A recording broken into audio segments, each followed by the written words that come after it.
Hey everyone, and welcome. So if you've ever sketched out a polynomial graph and just kind of wondered, why do some roots cut straight through the x-axis while others just seem to bounce off it? Well, you've come to the right place. Today, we're cracking the code on how graphs really behave at their roots. See, we all know that zeros, or roots, tell us where a function is going to hit that horizontal x-axis. But honestly, that's only half the story. The real question, the one that unlocks the true shape of the graph, is how does it act when it gets there? Exactly. We're moving beyond just pinpointing a location on a map. We want to understand the character of that location. And the secret to doing that lies in one really powerful concept. And that concept is called multiplicity. All it really means is how many times a specific root shows up as a solution.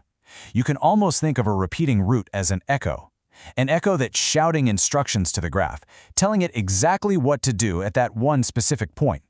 And this echo results in three totally distinct behaviors at the x-intercepts. And here's the cool part.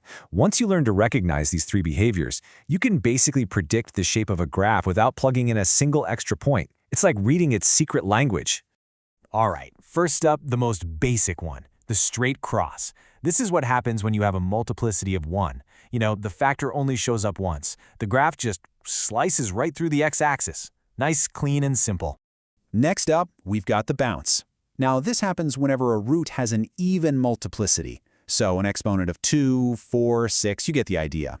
Here, the graph doesn't actually cross. It just comes down, kisses the x-axis, and bounces right back where it came from.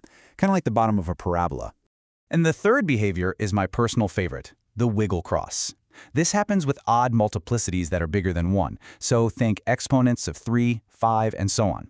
As the graph gets to the x-axis, it slows down, flattens out for just a split second, and then pushes its way through to the other side. So now that we have the secret decoder ring, let's put it to use. We're going to look at a polynomial and figure out its behavior without even touching a graphing calculator. Just by looking at the exponents, we can tell the whole story. At x equals -2, the factor has an invisible exponent of 1, so it's a straight cross. At x equals 1, we see that little 2 up there, that's even, so we're going to get a bounce. And at x equals 4, the exponent is 3, which is odd and bigger than 1, so that's where we'll see that cool wiggle cross. You know what? Let's zoom in on a simpler example so we can really see these behaviors side by side. This function only has 2 roots, but each one is going to do something different. And look at that, the table lays it out perfectly. Over at x equals -1, that even multiplicity of 2 makes the graph bounce. But then at x equals 2, the odd multiplicity of 1 makes it cross straight through. See? 2 roots, 2 totally different stories.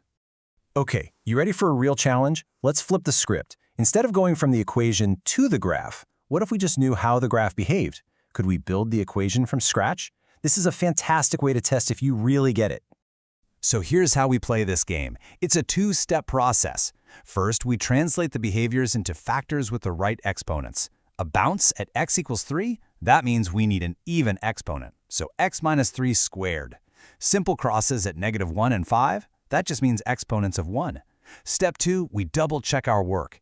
Add up the multiplicities. 2 plus 1 plus 1, that equals 4. Perfect, it matches the degree we needed. Now we just assemble the pieces. So a possible equation is right here. Now, you might be asking, what's that little k doing out front? Well, think of it like a stretch factor. It can make the graph taller or shorter, but it's never going to change where or how it hits that x-axis. All right, before we move on, I want to talk about a couple of super common traps. These are so easy to fall into, so let's highlight them right now so you can sidestep them later. This is, without a doubt, the #1 mistake. It's so tempting to see the factor x plus 5 and think the root is +5. But remember, the root is the value of x that makes that whole factor equal to 0. So, what does x have to be? It's got to be -5. Just remember this one simple rule. Always flip the sign you see inside the parentheses. That one little trick will save you so many headaches, I promise. And the second big pitfall? Forgetting the wiggle. It's really easy to get lazy and just draw all odd multiplicities as a simple straight cross. But a multiplicity of 3, 5, or 7 has that signature flattening behavior. So when you're sketching, make sure your graph takes that little pause before it crosses. So right about now, you might be thinking, okay, this is a neat math trick, but what's the point? Well, it turns out this whole concept is actually critical in a field you would never expect. Structural engineering. Think back to that bounce behavior. Right at that point, what do we know? The function's value is 0, and its slope is also 0. The graph is perfectly flat for just an instant. Now picture a beam that's fixed inside a solid wall. Right where it enters the wall, its deflection is 0, right? But its slope also has to be 0. It can't go into the wall at an angle. It's a perfect physical model of a double root. And that's the big reveal. The multiplicity of a root isn't just some abstract number from a textbook. In the real world of engineering, it literally describes a physical rule, a physical constraint on a structure. The math is a direct model of the physics. So let's wrap this up. What are the big things to take away? Number 1, multiplicity tells you how a graph behaves at its zeros. Number 2, odd multiplicities cross and even ones bounce. Number 3, higher odd multiplicities have that cool wiggle. And maybe most importantly, this isn't just classroom math. It's the kind of thinking that helps build the bridges and buildings we trust every single day. It really makes you wonder, right? If the shape of a simple curve can describe the physics of a bridge, what other hidden math is out there, secretly shaping the world all around us? Thanks for watching.